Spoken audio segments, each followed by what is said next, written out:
Hi everybody, welcome to Comics Tuesday. And today, I'm going to be talking about villains. Think of any really cool moment with a superhero. Chances are, it has to do with their villain. Standing up to the bad guy. So it's very important that in the superhero story you have good villains. But what is a good villain? Well, to make a bad villain, it's not hard. But to have a good villain, to support good storytelling, it takes a combination of certain factors. First and foremost is the ability to challenge the hero. If a superhero never goes up against anyone that is difficult for them to deal with, then what's the point? And this can come in various forms. One of the best examples of this is the Flash. The Flash spends so much of his time dealing with jokers and nobodies. Not the Joker, but you know, guys like Captain Boomerang. The Flash deals with them so much. It's a real challenge for him when Reverse Flash comes along. So every hero has a certain range of bad guys they can deal with. That's why Spider-Man is fighting the Green Goblin and not Galactus. He'd have no chance against Galactus. And that challenge can come either physically or emotionally, or however, as long as it's interesting. And it's very important that the villain themselves be an interesting character. A lot of really cool concepts just don't work out because there's no character underneath. For example, Doomsday killed Superman, but there's not a whole lot of good Doomsday stories. It's kind of just the one because there's not a strong enough character backing it up. Now, a villain can really shine when they have the right character. Probably the most useful thing to make a reader care about a villain and what they're doing, you know, what sort of nefarious deeds they're attempting, is if the villain genuinely believes that they're right. If they're frustrated by the hero not sharing their vision and trying to stop them. And there's some really wonderful examples of this, like Dr. Doom, he wants to rule the world, but he wants to rule a very pleasant utopian world. And then Magneto wants to kill humanity, but for the sake of mutant kind, because he loves them. Once you have a good supervillain, it's very important that you don't waste them. Writers can do things like take their story in a dumb turn and kind of limit themselves, write themselves into a corner so that they can't do the interesting stories anymore. They'll sometimes introduce a really interesting character and kill them off. And you know what?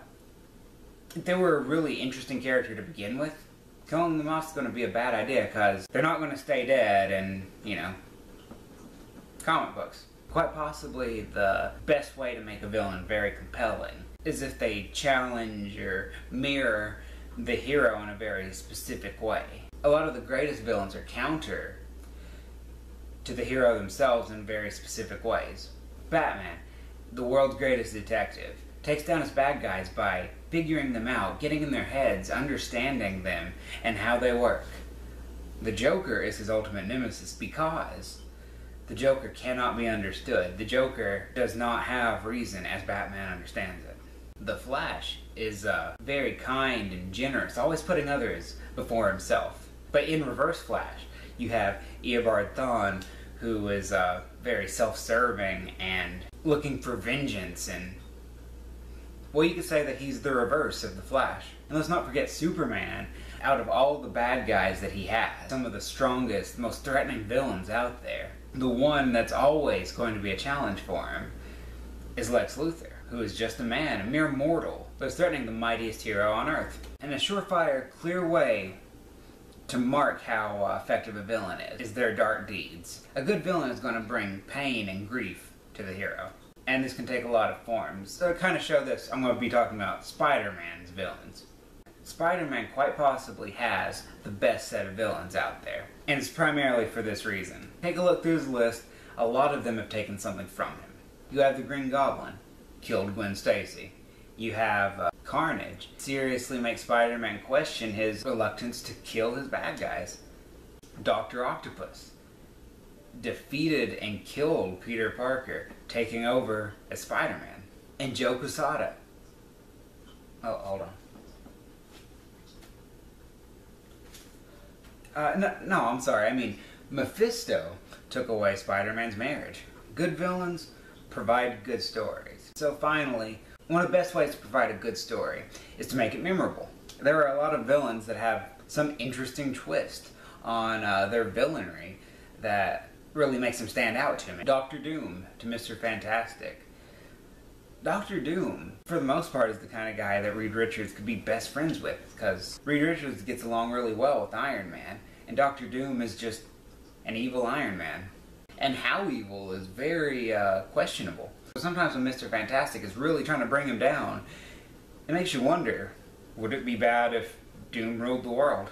And speaking of which, you have the least villainous villains. Over in Top Cow, you have Jackie Estacado, the Darkness. Even as I say this, not everybody would consider him a villain. Many wouldn't.